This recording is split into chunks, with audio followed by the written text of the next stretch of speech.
Welcome to our community church, Unitarian Universalist. I'm your worship associate, Jim O'Neill, and it's a joy to be with you today, both in person and those who are joining us virtually.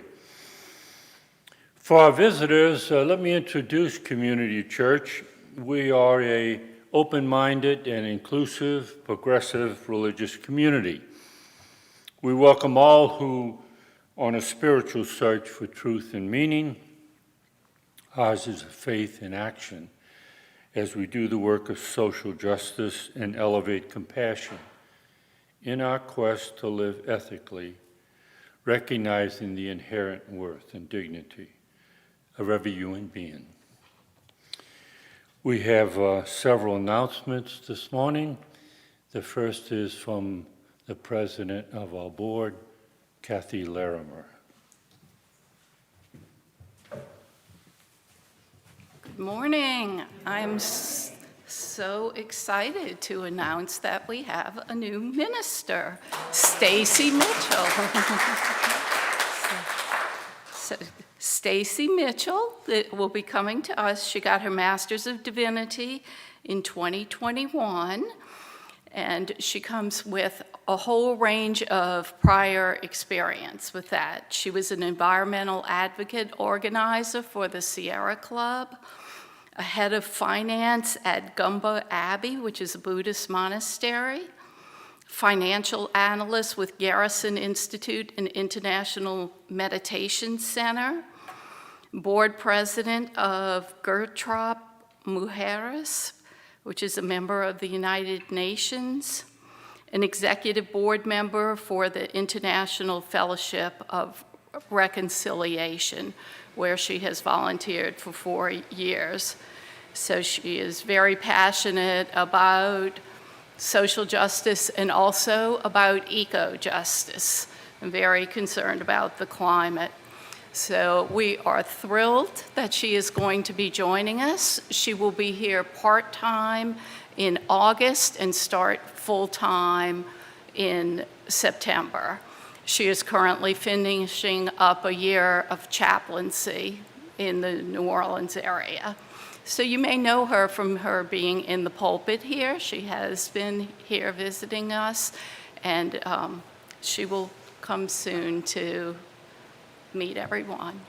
Thanks.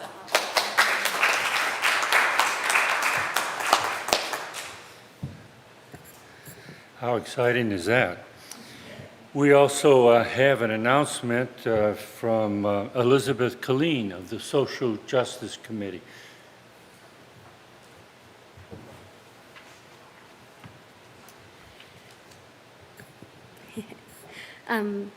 Most of you know I'm the social justice chair. I took over from Liz after her more than 20 years of service. Can't hear me? Okay. Is that better? Okay. Currently, we have a small but very active team of 5 members, all of whom are involved in bringing you today's service, which is focused on eco-justice. So we're very excited about our new pastor who is passionate about the work that we're doing. Much of our work this past year is centered around the activities of Together New Orleans and Together Louisiana. And the church voted to join this last year with, and myself, Gary Lloyd, and Kathy Larimer have been very involved with that work. And some of that work ties in very well with today's focus, which is the Community Lighthouse, which we're working with that because we're a step ahead of most of the churches. We already have some solar panels, and once we get a battery backup, that will help us be in place so that, unfortunately, the next time the lights inevitably go out, we can have some power to help people get power their phones, get a little bit of air conditioner, have a little relief from that heat, because the air always goes out when it's hot. And what they're planning to do is have 85 to 100 places like this set up throughout the city so that nobody will be farther than a mile away. But the way that this is an environmental thing that ties into Earth Day is that the rest of the year, this will tie into the system, provide more solar power to the system, which will help us have less greenhouse gas emissions. And that is a big step toward helping us not have as much fossil fuels and bad carbon dioxide in the air. So, a lot of the work that we do works into that, even if it doesn't sound like it does. So if you're interested in environmental work, or we've also been working on getting the vote out. And part of that, the Lloyds have been involved in an environmental group that works toward getting the vote out to help with environmental voting, encouraging people to vote on environmental issues. And then some of us have been involved in just encouraging people to vote on issues in the city, like going door to door to encourage our neighbors, and also on some national things like the Voting Rights Act, which helps, make sure that our voting rights are held to a high standard. And so we have lots of great work. And if you enjoy, making sure that all of our voting rights and our environment, and if you have any ideas about social justice, we'd love to hear them. But you can email us at justice@ccunola.org, or you can check the weekly announcements for our meeting and time. And we hope that you enjoy the service today.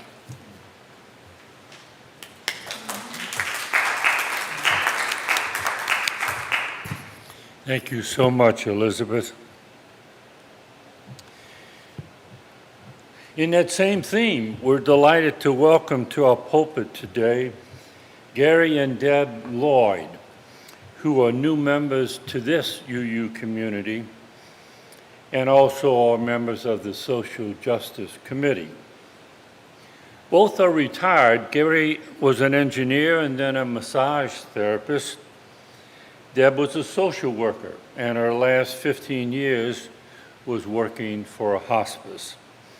Both grew up in strong Christian homes, but they evolved to become UUs as its principles aligned with their own. They've been married 48 years, have 2 children, 4 grandchildren, and 1 great-granddaughter. Whoa, okay. They offer today, as we celebrate Earth Day, perspectives on climate change, so we look forward to hearing from them.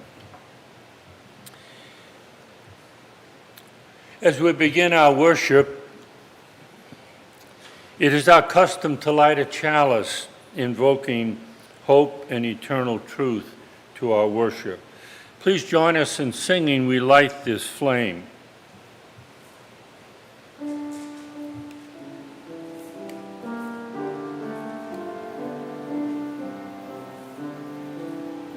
Light this flame to affirm the light of truth and love and the warmth of love and community and the fire of hope commitment. And now CCUU's Religious Education Director, Cynthia Ramirez, will bring us a word for all ages.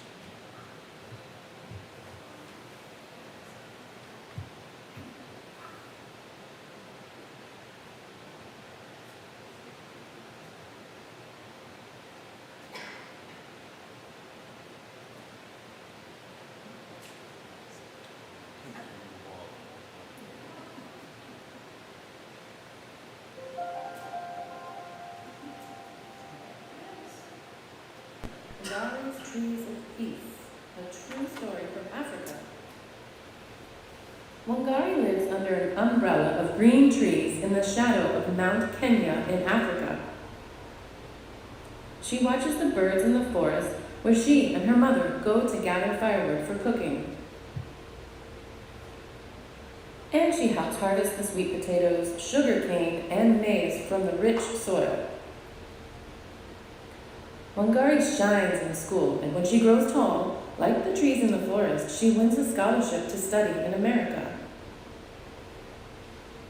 6 years later, her studies over, Wangari returns to her Kenya home and sees the change. What has happened, she wonders. Where are the trees? Wangari sees women bent from hauling firewood miles and miles from home. She sees barren land where no crops grow. And where are the birds? Thousands of trees have been cut down to make room for buildings, but no one planted new trees to take their place. Will all of Kenya become a desert? She wonders as her tears fall. Wangari thinks about the barren land. I can begin to replace some of the lost trees here in my own backyard, one tree at a time. She starts by planting 9 seedlings. Watching the seedlings take root gives Wangari the idea to plant more, to start a farm for baby trees, a nursery. In an open space, she plants row after row of the tiny trees. Next, Wangari convinces the village women that planting trees is a good thing. She gives each one a seedling. Our lives will be better when we have trees again. You'll see. We are planting the seeds of hope. The women spread out over their village, planting tiny trees in long rows, like a green belt stretching over the land. The government men laugh. Women can't do this, they say. It takes trained foresters to plant trees. The women ignore the laughter and keep planting. Wangari pays them a small amount for each seedling still living after 3 months, their first earnings ever. Word travels like wind rustling through leaves about the green returning to Wangari's village. Soon, other women in other villages and towns and cities in Kenya are planting long rows of seedlings too. But the cutting continues. Wangari stands tall as an oak to protect the old trees still remaining. We need a park more than we need an office tower. The government men disagree. Wangari blocks their way, so they hit her with clubs. They call her a troublemaker and put her in jail. And still, she stands tall. Right is right, even if you're alone. But Wangari is not alone. Talk of the trees spreads all over Africa like ripples in Lake Victoria. More women hear the talk and plant even more seedlings in longer and longer rows. The seedlings take root and grow tall, until there are over 30 million trees where there were none. The umbrella of green in Kenya returns.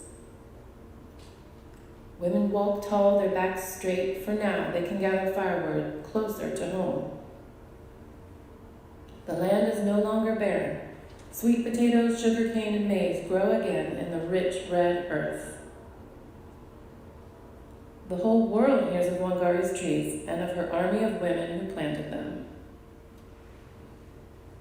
And if you were to climb to the very top of Mount Kenya today, you would see the millions of trees growing below you. And the green Wangari brought back to Africa.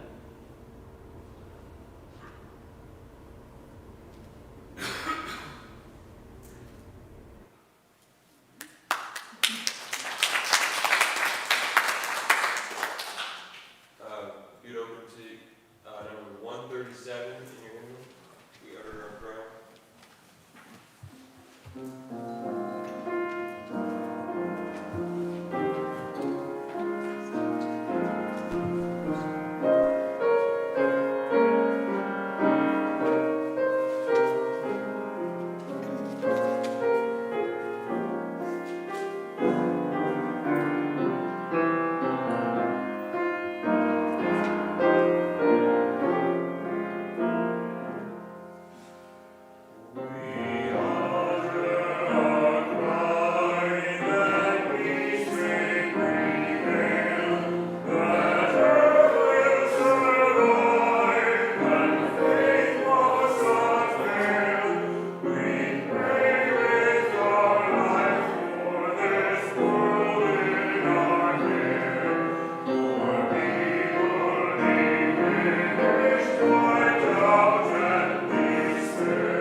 I have the first reading. It's called Committed to Respond. Committed to respond to the call of a wounded world, we join together this day with loving hearts, hands, and minds, embracing the interconnected web of water, air, and earth.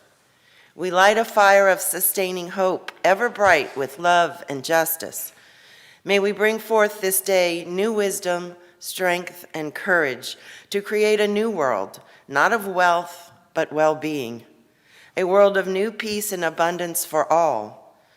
As we give thanks for this earth, our shared and singular home, may we dedicate ourselves to its ongoing care, rising to the calls deep within us and all around us. May we respond today and always with courage and with love.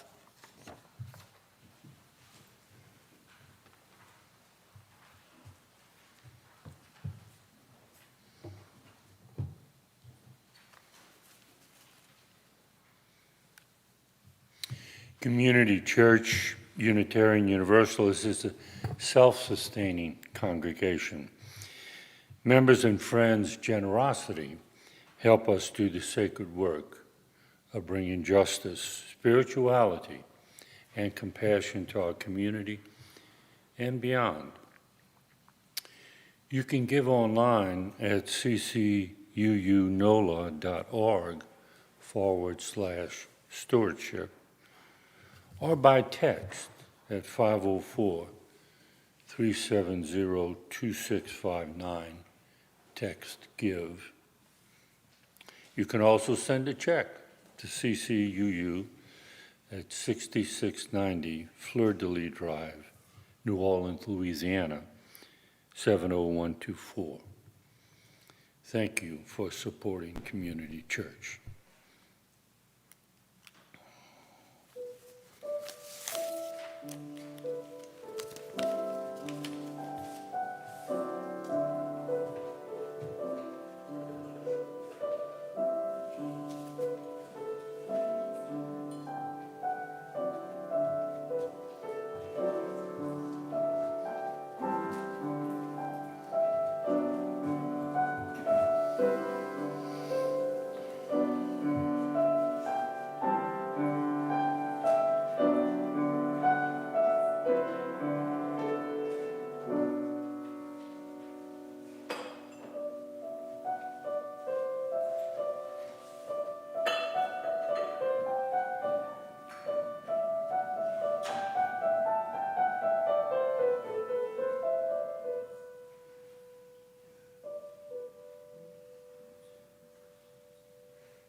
Now is our sacred time of joys and sorrows. After the musical interlude, we will read those joys and sorrows, or if you're here today and would like to come forward to express that, or to write on a card your joy or your sorrow. If you're watching online, we welcome you to enter it in the chat box, and we'd be happy to read it here. Please turn to hymn 174, O Earth, Your Surpassing Compare. 174.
With each joy and sorrow, we light a candle. Sally Jackson, I'm so glad to be back. I had an easy time with COVID-19 because of the vaccines and booster. She shares also the joy of delight about our new minister. Kathy Larimore, my joy is that my sister is moving back to New Orleans this week from Austin. Her daughter and family just completed their move back, also from Austin.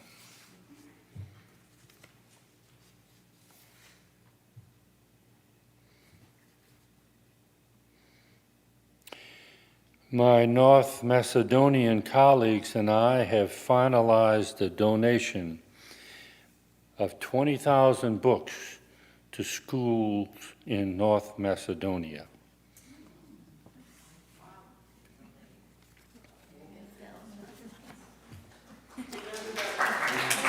No, who was that?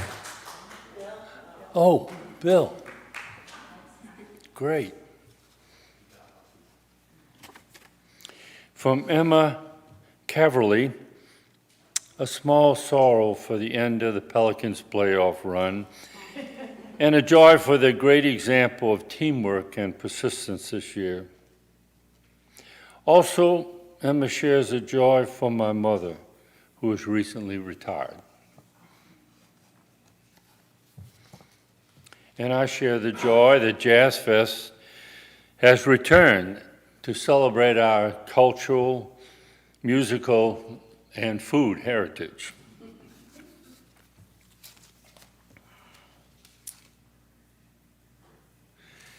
And as always, we light a candle to honor the sorrows that haven't found words of expression yet,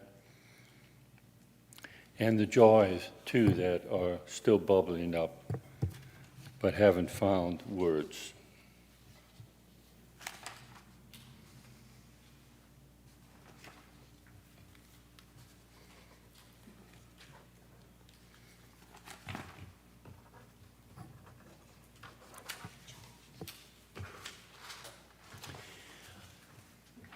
Elizabeth has a reading for us.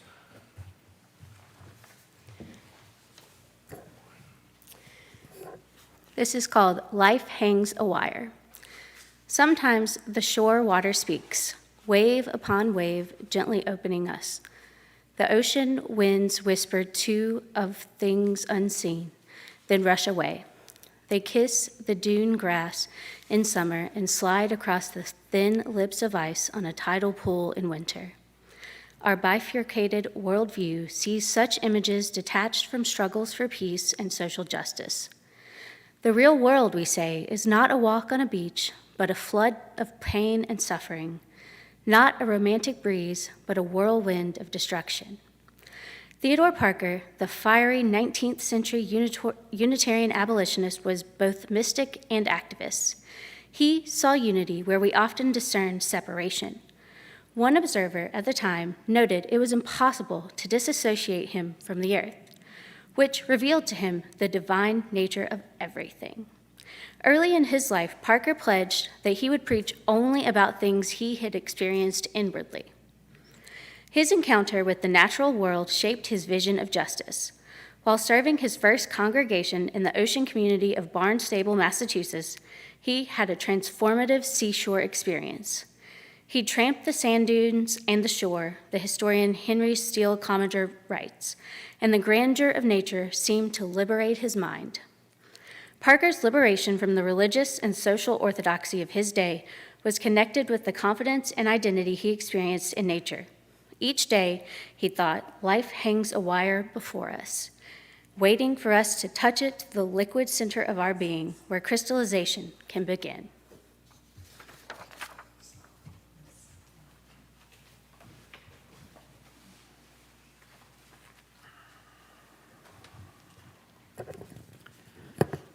Good morning.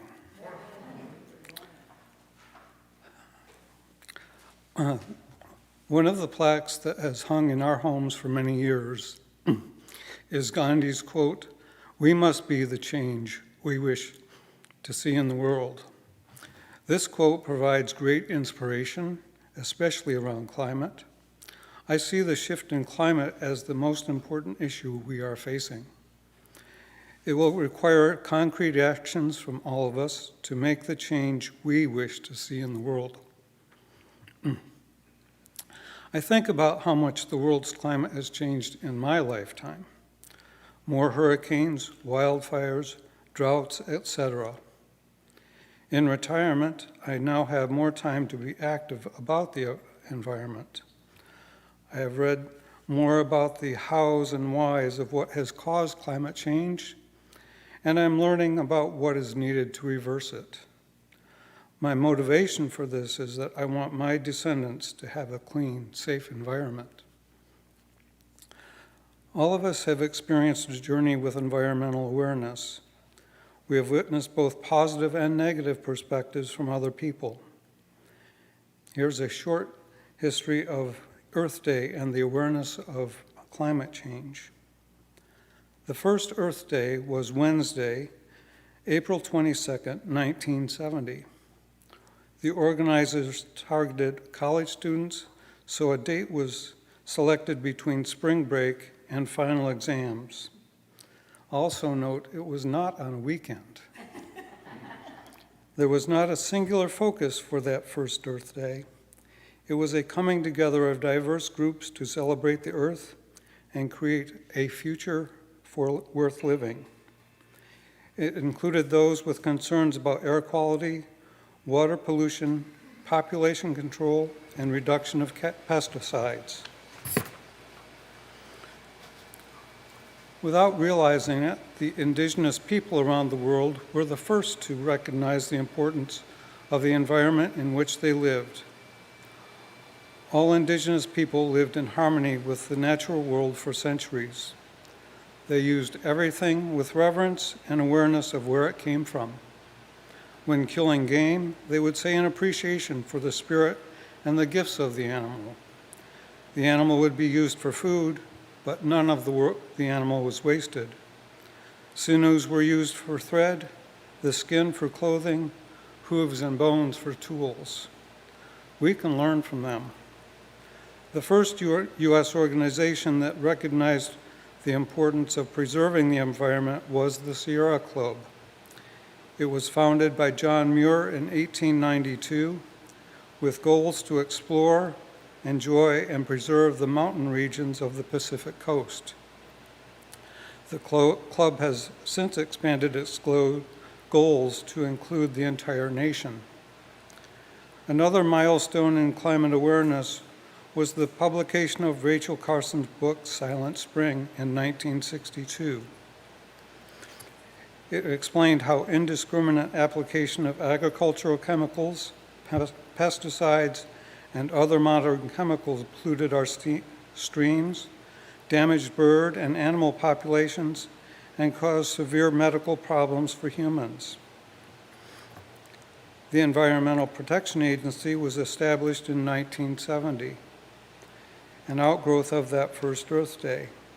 The agency's focus at that time was on reducing pollutants in the air and water and dealing with solid waste disposal. Its responsibilities have been greatly expanded since then. Climate change now encompasses all aspects of how we interact with the environment. Since the late 70s, scientists' research has become more detailed with more widely disseminated information. There has been a growing awareness of increased pollution and global warming. There are now many groups actively working to fight these problems. Al Gore highlighted changes in climate in his film An Inconvenient Truth in 2006. It was the first thing that made me aware of the severity of climate change, and it motivated me to make some changes to respect the environment. One of the most concerning issues about climate change is environmental justice or injustice. Climate change has a higher impact on people in low-income communities, people of color, and indigenous people than people with higher incomes.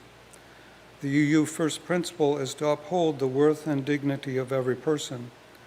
We, as UUs, must work toward environmental justice to make the environment safe for all people. In a recent study of air quality by the American Lung Association, the following statistics were included. There has been a large increase in air pollution over the last 5 years. 61% of people of color were more likely to live in a county with unhealthy air. The study followed 3 types of air pollution. The first type is year-round particles, such as exhaust and fumes from vehicular traffic, power plants, and chemical plants. The second type is short-term particles from events like wildfires. The third type they studied is change in ozone levels. One of the most prominent examples of environmental prejudice is in Cancer Alley. Cancer Alley was once considered about an 85-mile stretch along the Mississippi River between New Orleans and Baton Rouge. This area has expanded, and people who live south of this corridor are now affected. There are over 150 oil and petrochemical companies in this area.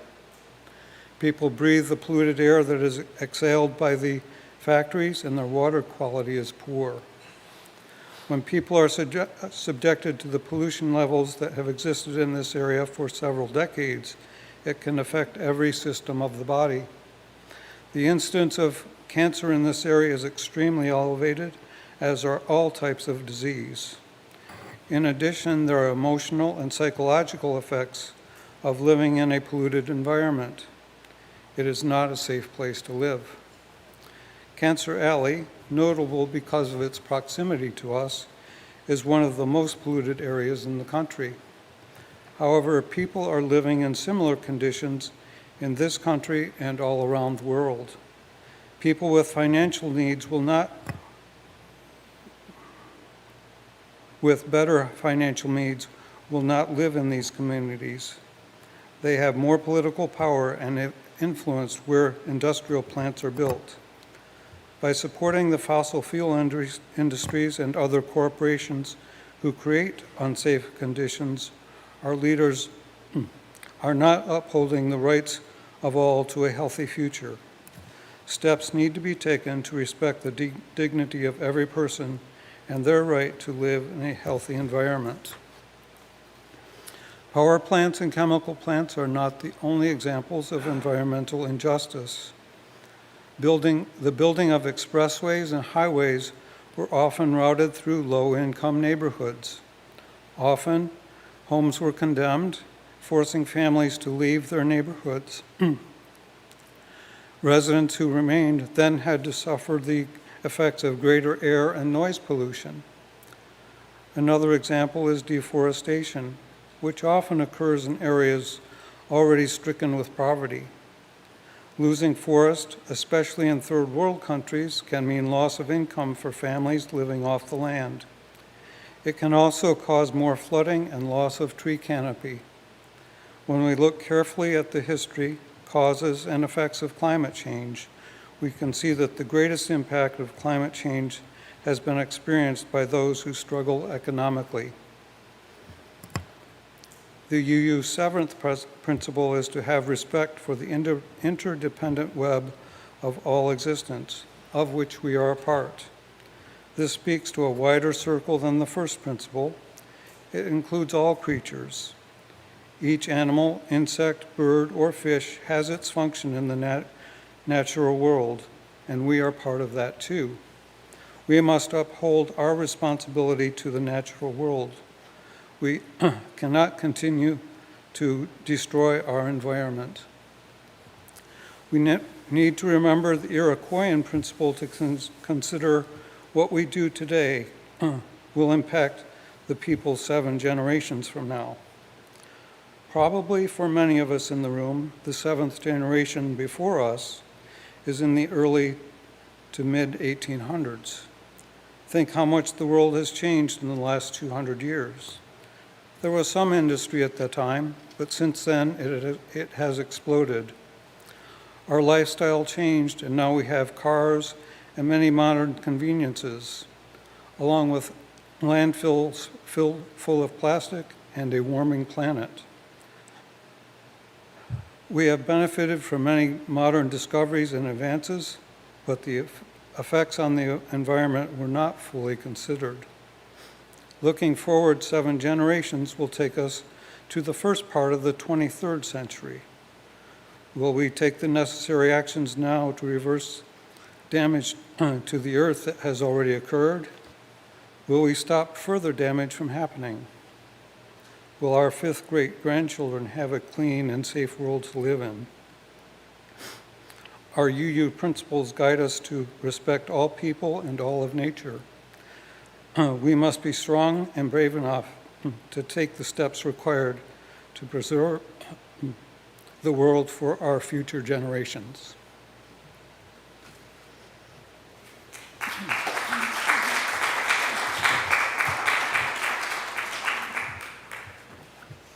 Good morning. The best way to not feel hopeless is to get up and do something.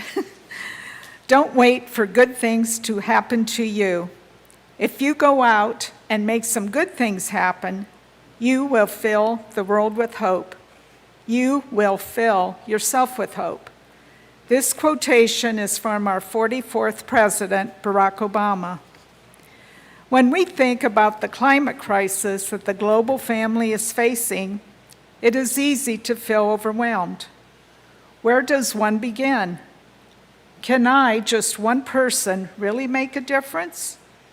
How do we fight big corporations or convince our legislators they must make changes immediately? How do we live in hope? Like many of you, I became aware of the reality of climate change many years ago. Back then, changes we made were within our own home and lifestyle. Doing something like writing a legislator or participating in a protest was not on our radar. We were busy with our lives, jobs, raising children, taking care of a home, etc. But we did take some actions in our home. And honestly, many of these actions saved money as well as helped the environment. We made several stops on shopping trips rather than make separate trips. We air dried our clothing rather than use the dryer so much, and we grew a vegetable garden. Our kids grew up and moved away. We retired a few years ago. One of our goals in retirement was to volunteer for a cause. Working for a cause would be a meaningful way to live out our social justice values, and climate change was at the top of our list. There were so many choices on what to do. It was hard to decide where to begin, but a few organizations seemed to be calling my name, and I took the plunge. Due to COVID, meetings were Zoom meetings and continue to be, and it was easy to participate in several environmental groups. The first step in taking action is to become educated. All of us are fortunate to have so much information available at our fingertips through the internet. Real scientific facts are easily found. Through environmental, organizational, and news websites, YouTube's, blogs, free articles, the list goes on. Yes, the climate crisis is real, and the facts are truly overwhelming. Here are a few that are unbelievable. Every second, 1,000 people open a bottle of water in the United States. Americans throw away 35 billion plastic water bottles a year, and only 12% of these end up in a recycling plant. Even though we know carbon dioxide, methane, and nitrate oxide is warming the earth, the levels of these toxic gases in the atmosphere continue to increase every year. The greatest cause is fossil fuel production and use. And let me add that production of plastic depends on fossil fuel. Deforestation also adds to greenhouse gas emissions. In the U.S., 973,000 square miles of forest was lost between 2001 and 2019, or 36 million trees annually. This is a 15% loss of tree cover. Across the world, 2,400 trees are cut down every minute. Where do we find hope? By joining the millions of people who are now taking action. There are so many ways where each one of us can make a difference. There are things we can do on an individual and family basis, local actions here in New Orleans and Louisiana, joining national efforts, or even joining a global movement. At the end of the service, we have a resource list on the table in the foyer. This list is just the beginning. There are many more out there. The first organizations we joined were the social justice groups at the two UU congregations where we belong. After looking at several national environmental organizations, one grabbed me in the first sentence on the website. This is what it said. Welcome to the home of thousands of elder climate activists, all committed to a nonpartisan effort to end the climate crisis and build a just and sustainable future for our children, our grandchildren, and all children. Some of us are new to climate activism, and some have been working for years. But each of us has faced a personal reckoning and decided that there is no better use of our wisdom and strength, our time and resources, and our anger and goodwill than to join in this struggle. These words resonated so strongly within me, I just had to join them. The group is Elders Climate Action, part of the Elders Action Network.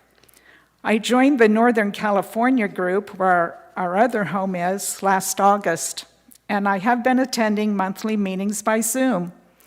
I'm a newbie to the group. So many of the members have been activists for years or decades and continue to work to save our earth. These committed seniors fill me with hope. At the September meeting, the developer of a phone app called Climate Action Now introduced it to us. Actions are downloaded daily. For example, there may be an email to your U.S. senators and representatives urging them to pass a specific bill. Or there may be an email to a bank urging them to stop funding fossil fuel projects. You may change the wording of the email to individualize it, or simply hit the send email button. In about 10 minutes a day, you can send emails to legislators, corporations, and other groups. Or if you prefer to call them, just hit the call button. The number is dialed, and you read the script, or you can use your own words. Additionally, there's a great deal of factual information included on the app, a great learning opportunity. Each action earns points, and points add up to trees being planted in a deforested area of a third world country, another way to help the effects of climate change. We are highlighting this phone app today for several reasons. First, the power of the app depends on having many users. The numbers grow every week. In fact, last week, over 403,000 actions were taken by the users.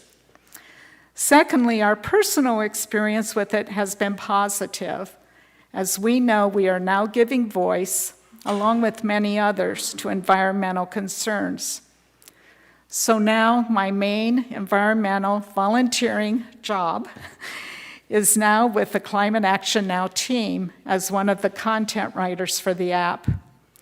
We content writers are encouraged to also write messages to state leaders. And recently I was informed we now have enough Louisiana users for me to write messages specific for this state. That is one reason why I'm encouraging all of you to join in this effort. Louisiana legislators need to know their constituents are concerned about climate issues. My journey as a person who cares about the Earth's future continues to evolve and grow over time. I share my story for one reason only, to show how easy it is to become involved once you decide to take action. I believe once you set that intention and start looking around, you will find the right thing for you to do. I would have never imagined that my main involvement would center around a phone app. And a phone app, of all things, does fill me with hope. Today, let each of us make a silent commitment to do something new to save our Earth. All levels of involvement are good and worthy, whether it is in your home, your community, and/or your country. I know every person here is concerned for the future of our Earth, and I know every person here has a deep commitment to our UU values. Thank you.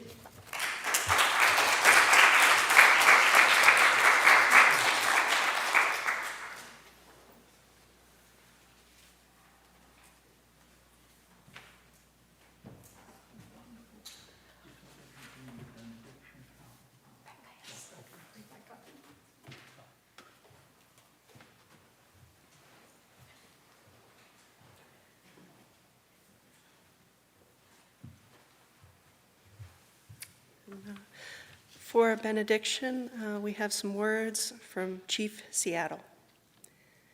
You must teach your children that the ground beneath their feet is the ashes of your grandfathers, so that they will respect the land. Tell your children that the earth is rich with the lives of our kin. Teach your children what we have taught our children, that the earth is our mother. Whatever befalls the earth befalls the sons of the earth. If men spit upon the ground, they spit upon themselves. Thank you.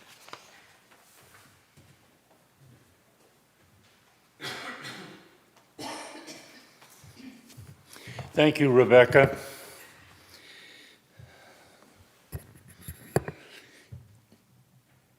While you were speaking, I hope you didn't mind, I downloaded the app. It was that easy. Climate Action Now. That concludes our service today. As I extinguish the candle, we carry that light of justice and love within.